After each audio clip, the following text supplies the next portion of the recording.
Welcome back. Last Saturday in June here in Quincy means Porch Fest Quincy Music Celebration. This year is no different, and the two guys who have become synonymous with Porch Fest here in Quincy are joining us. Welcome Ian Kane and Walter Hubley. Gentlemen. Hi, Joe. Good to see you both. Good to see you. Yeah, must be June. Must be time to talk for Porch Fest. It's that time of year. Yeah. It absolutely is that time of year. Seventh, should I say annual? Seventh annual? Because did we miss the pandemic year? One. Yeah. We missed 2020. Yeah, the year that wasn't. But 2017, Ian, is the first year. 16. 16. Yeah. Oh, okay. Yeah, 16. Wow. Because it was just after I first ran for city council in 15, and Walter and I had started talking about it at that time. Yeah. And it was a little tight on the schedule, but you know, as the story goes, we sat down at Walter's dining room table, and well, we had a long conversation about how do we get people out of their houses and engaging more, Yeah. right? Because you're neighbors in Wollaston, basically, right? At that. At that time, yeah. I was with my folks, and he was Yeah. around the corner. But Right. you know, how can we get people out of their homes and into each other's lives? And I'd been to a Porch Fest in Somerville, I think in 2014, and it was just great. I mean, you saw hundreds of people out, and we were all gathering together around music. There was great energy, excitement, and it was just fun. So we put together a short model. We thought we'd get 10 to 20 performers at a couple locations in Wollaston Hill and Montclair. And you know, little did we know that it would gain such traction, and there were multiple parts of the city that would be interested. And I think the first year we had upwards of 80. Wow. Yeah, we had 74 Yeah. performances in the first year. First year. Yeah. Yeah, at 40 some odd locations. When you had 2 months to put it together or something like that, right? Astounding. Yeah. And it has not slowed down. It really has just grown by leaps and bounds since then, right? No, it's been great. Yeah. I mean, I think the nice thing about it is that people look forward to it. Yeah. It's now sort of an annuity, a great Quincy holiday. You know, we like to hope to elevate it to the level of our Flag Day. Oh, you know, wow. ceremony. Yeah, you know, Flag Day's a thing that you grow up with in Yeah. Quincy and you look forward to on a yearly basis, and it's just the ceremony and the parade and everything about it's just so special. Yeah, it's true. And Yeah. now, similarly, people plan their afternoon barbecues and cookouts and invite family to come join them to walk around their neighborhoods to hear music and Yep. to enjoy company. Saturday, June 29th, 3 to 9 p.m., Marymount, Wollaston Hill, and Squantum, which is pretty static for the past few years, right? Those are the three neighborhoods that you focused on. I know we had talked at one point about expanding it a little further, maybe out to Quincy Point or Germantown, but that has not come to fruition just yet, Walter, right?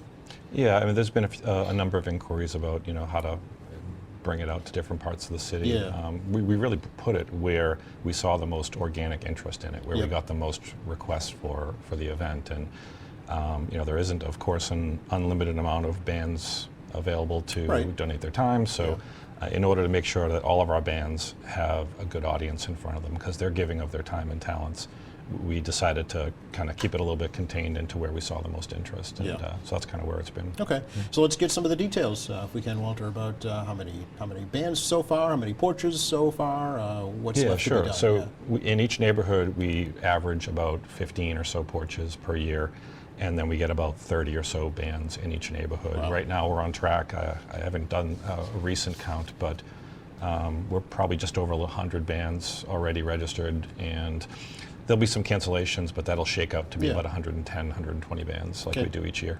A lot of repeats, I'm assuming, Oh, yeah. over the years? Yeah. Yeah, if I were to guesstimate, I would say maybe 60 to 70% are returning bands. Is and that then- right? Yeah. So that's when you know you've hit the nail on the head, if they want to come back and do it again. Right? Yeah, we get emails from both the bands and the porch hosts saying, "Hey, we loved doing this last year. We'd love to bring the same bands back." And sometimes we mix it up, but we often just follow through on what they're interested in doing. Yeah, and do they stick to the same locations pretty much? I mean, if you're getting to a schedule now where folks know where to Yeah. go when to see who.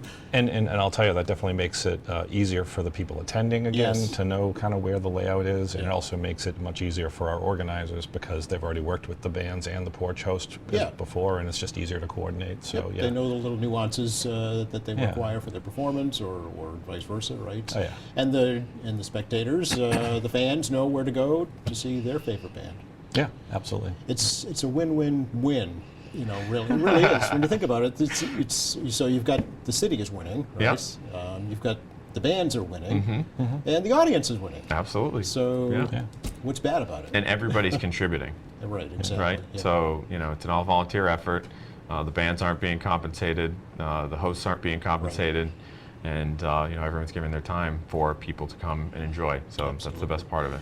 And two, the city, past 7 years, has grown exponentially, really, with new arrivals. Are you hearing, anecdotally at least, that maybe it's bringing new arrivals to the city together in a way that they might not have in the past?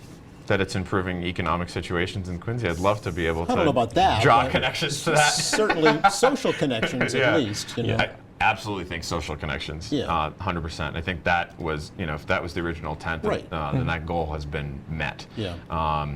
Even as we talk to new families who've moved to the city from elsewhere, they've either had attended a Porch Fest before Yes. they came to Quincy, Yeah. or now invite their families who live elsewhere to come and enjoy. But certainly a benefit. Yeah, and I would think too that folks who are coming from other more urban metropolitan areas are used to events like outdoor music festivals, and are looking for things like that, where in the past Quincy has not had such things. It's been kind of a more small suburban type community, so it's kind of coming into its own with these types of events. Just had the Pride Festival not too long ago, the Multicultural Festival as well, first one. So things like that I think they're looking for. When you think of other music festivals, Levitate down in Marshfield and Boston Calling in the city, but you're paying for those. You're paying exactly. a pretty penny to attend those. So absolutely. that's why this is nice. And actually, there's been some sort of interesting compliments to what the Free Jacks have been doing at the stadium. With music and kind of different types of festivals. But all adds to, again, a greater profile for the city. Well, the Friends of Ruth Orton Amphitheater have a huge program lined up this year for their Friends in the Park. We've got Saturdays in the Park on Wollaston Hill coming up later on this year as well.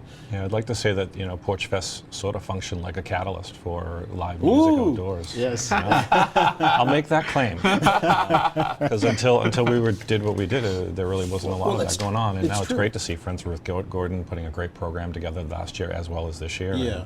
And then the Free Jacks coming in and embracing live music as an accompaniment to their programming. Right. So all good stuff. Yeah, and the city itself has their and the Hancock Adams Green. Common Yes, that's right. events as well. So there's always seems something going on. I think people saw that it's a really it works. People are interested in it. Yeah. Well, there is a thriving local music scene, right, Walter, that you've been connected with for quite a while, even before Porch Fest got started. Yeah, absolutely. Yeah. Patty Barry's always been a great live venue. A lot of places are having a lot more live music. I think it's part of the mosaic of what makes our city great.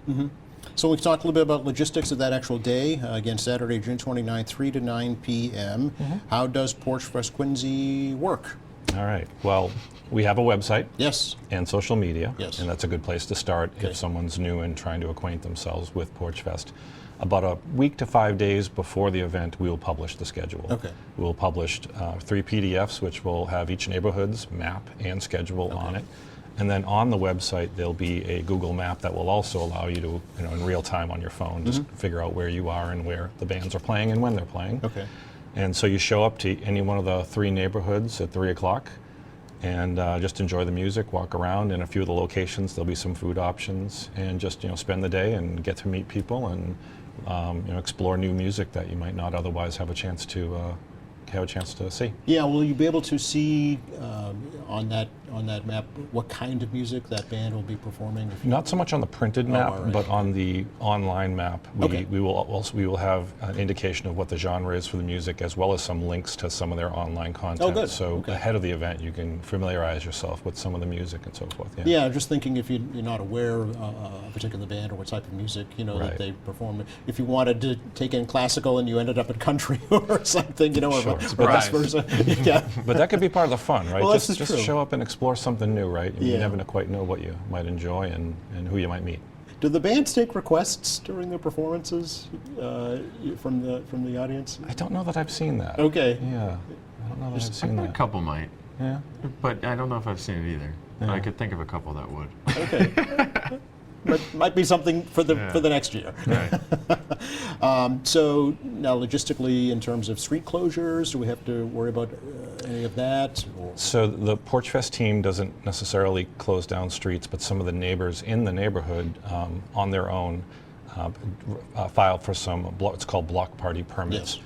And that's to create a space in the neighborhood for the kids to just be able to run around and ride their bikes around. So there are a few street closures that you'd want to look for. The only known ones we have are Warren Ave. On Wollaston Hill, there's Warren Ave in Winthrop, and there's one or two in Marymount, and I think a couple in Squantum as well. Okay. And then we have to talk about facilities, if those will be available. Sure, yep, they'll be It's a long day, it's 6 hours.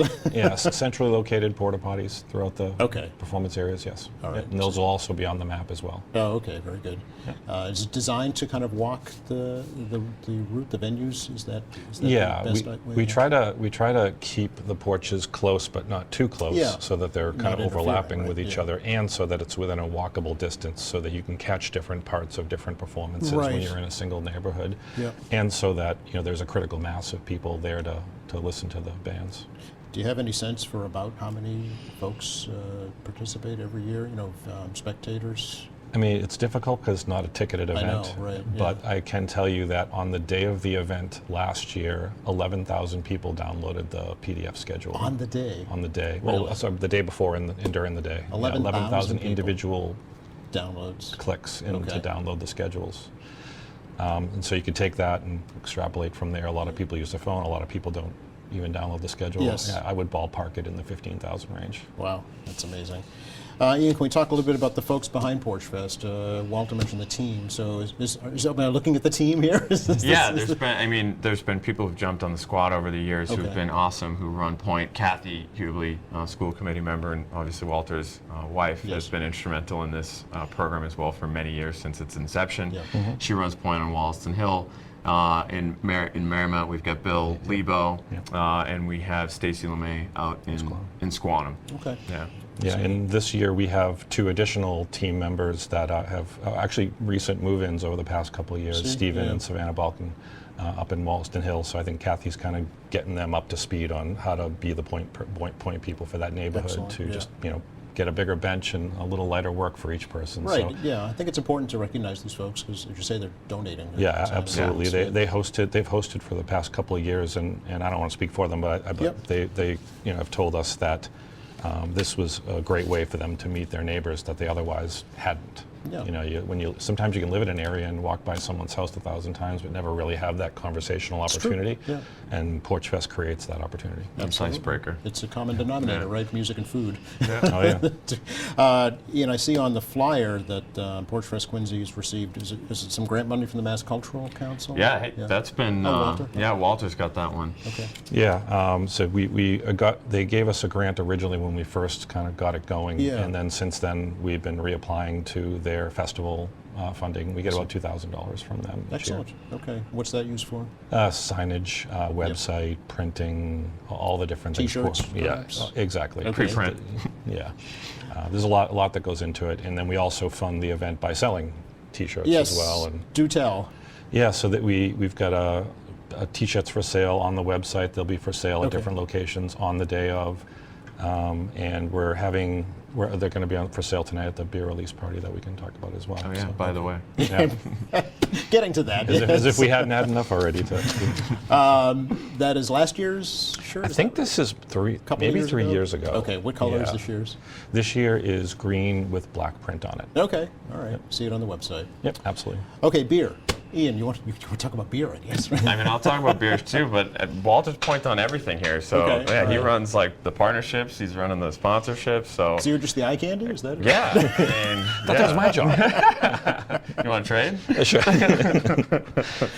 Break Rock Brewing is helping out? Yeah, so once again, last year we did a collaboration with Break Rock Brewing, Yeah. and this year we're back at it again. We work with them on both selecting the beer type and sort of the approach towards brewing and its flavor. And this year is a Belgian wit beer, so think like a Castle Island White type of beer, comparable to that. I've already tried it; it's really good. Okay. And the portion of the proceeds. I see no samples here. Oh, sorry, Joe. You're gonna have to come Yeah, tonight. you have to show up tonight. But a portion of the proceeds, Break Rock's been great. Yeah. They help promote the event, they help support the event, super partners. And so tonight we're having a beer release party where you can go down to Break Rock Brewing tonight in Marina Bay between 6 and 9, and you can try out the beer and buy your T-shirt while you're there and listen to Anthony Andronico Sr. Perform, who's Yeah. a longtime Porch Fest performer. Super. And we'll have a Blacks Creek barbecue there if you're hungry. So a nice program. Looking forward to it. So Is it join- called Porch Fest Quincy beer? Yes. It is, okay. Yeah, and it was kind of fun, in addition to, doing some minor input into the beer, just working on the creative for the label of the beer can's kind of cool. Oh, and, yeah. and there's a couple of hidden things within the label. So because Porch Fest originated in Ithaca, New York in 2007, and we brought it to Quincy in 2016, on the label you can find both the New York State bird as well as the Massachusetts black-capped chickadee. Yeah. And then this year we layered in both the New York State flower and the Massachusetts State flower as a little bit of an additional, just way to put our mark on it. Oh, interesting. Yeah. What's the New York State bird? Just gosh, I can't curiosity. Of All right. course, you had to ask. Exactly. Because I don't know either, obviously. Well, you're gonna have to come and find it. Find okay? it. Yeah, it's escaping me. All right, that's okay. Ian, for your part, how does the city help out Porch Fest? So, the streets don't get shut down as we Yeah. talked about, but the police presence will be prevalent throughout the city. People have always been looked out for. So we just ask people to, be respectful of people's properties and the city as they normally would as they walk around in people's neighborhoods.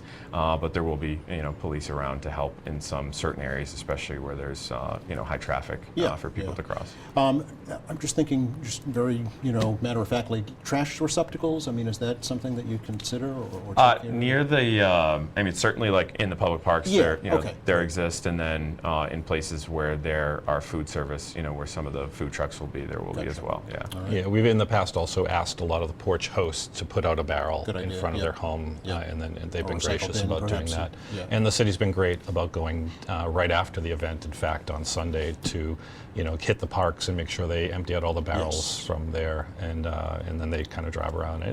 And each Porch Fest host and volunteer also kind of walks the neighborhood a little bit. Sure. Just to, pick up No some rain date, rain or shine. Rain or shine. So We're from hoping New for England, that, Joe. Yeah. Yeah. Deal with it. Thanks, guys. Happy Yeah. Porch Fest. Thank you. All right. You're welcome.